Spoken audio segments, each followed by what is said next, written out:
Hello mga kabasic, welcome again sa ating YouTube channel, Motorcycle Basic Mechanic, wherein we can learn repairs and tutorials and vlogs. Please subscribe and click the bell for the updates of our latest videos. Thank you so much and God bless everyone.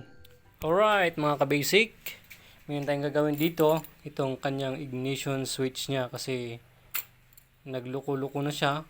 Oh no. Ano naman, no? Lang ilaw, pag ginagalaw natin to, naglo-loose siya. Ayan. Okay, ayan yun. At namamatay na rin ang makina. So, ganyan yung ating problema sa Honda Supremo 150. So, papagawa ng may-ari. Ayan. Nawala-wala. Na-off na rin. Pag nawala yung neutral niya, is na-off na rin ang kanyang makina. Delikado po yun, no? So, ayan. So, babaklasin natin to at titignan natin dun sa loob yung connection, yung nagko-connect na mga parts niya sa loob. At konting linis lang siguro yan at makukuha natin ang maganda na hindi loose na contact. Okay? Maayos natin yan. Yan.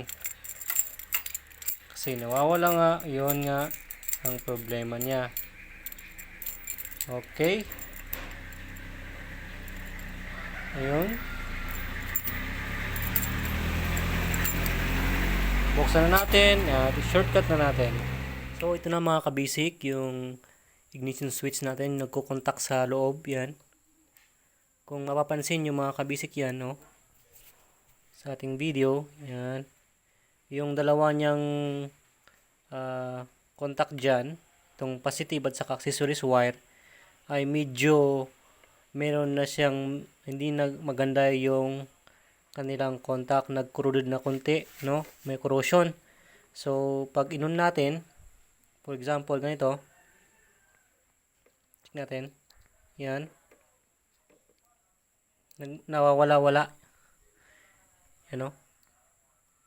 Okay, yan. So, marumi na, so kailangan lang natin linisin yan, linisin natin yan para maging maayos ulit yung kanilang contact. Alright, ganun lang mga kabasic. So, ang ginawa natin is sinungkit lang natin yan. Ayan sa loob niya. Okay? Kinuha natin doon sa loob ng kanyang ignition switch yan. Okay? Ayan. So, dito mayroon siyang dalawang bulitas dyan. Magkabilaan. Okay? Baka mawala yun, no? Tinanggal ko na yung dalawang bulitas dyan. So, pagtanggal nyo ng tatlong screw dito na star screw, unti-unti niyang bunutin. Okay, meron yung dalawang bulitas. Okay, dapat hindi yun mawala, no? Ayan, so, alisin natin to tapos linisan natin. Let's go. So, ito na mga kabasic, yung sinasabi ko sa inyo yan. Yung dalawang yan. Hindi na siya okay. Okay, so, dahil sa tubig or mga nakapasok dito na dumi, yan, nagkaroon na siya ng hindi magandang contact dito. Okay, yan. Diyan, yan, nagka-50 yan, yan, yan. At na-on yung ating neutral. So, dapat okay yung contact nila para good na good. Okay? Ito yung ating basic, ito na yung ating live wire galing sa battery natin at yung isa accessories wire kasi yung ating motor is battery operated kaya dalawang wire lang yan. Okay, yan. Alright, so linisin natin yan tapos ibalik na natin. Alright, kabasic yan, no? So nalinis natin yan, dalawang yan, tapos ito yung ating itong ating partner niya para mag-contact sila. Try natin. Okay.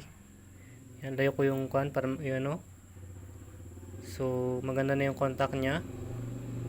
So, alright na. Kabit na natin mga kabasic. Kunting linis lang. Yan. Dalawang copper na yan. Para okay yung ating ignition switch. Hindi na siya nag-loose. Alright. So, ay mga kabasic, natapos na natin na i-assemble dito yung kanyang ignition switch at nalinisin natin at salpak na natin. I-check natin kung naging successful ba yung ating ginawa. On natin. Yun, no? Ayun, no? Hindi na siya na-off mga ka-basic. Yan. Hindi na siya na-off.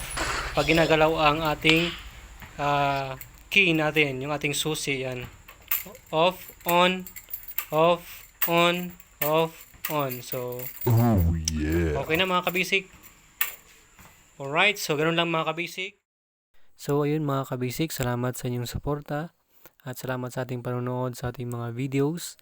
At napakahalaga itong ginawa natin kasi itong Supremo ay battery operated. Once na naglo-lose yung kanyang ignition switch, ay mapiktuhan lahat ang kanyang ilaw, busina, especially yung kanyang CDI dahil galing po sa accessories wire yung connection sa kanyang CDI. Kaya pag nag-lose yan, mga ka-basic, talagang titirik ka talaga sa daanan. Kaya napakalaga na ayusin agad yung mga ganyang senaryo sa ating motor na naglo-lose yung key natin dun sa ignition switch natin. So, yun lang. Thanks for watching. God bless everyone. And buhay tayong lahat.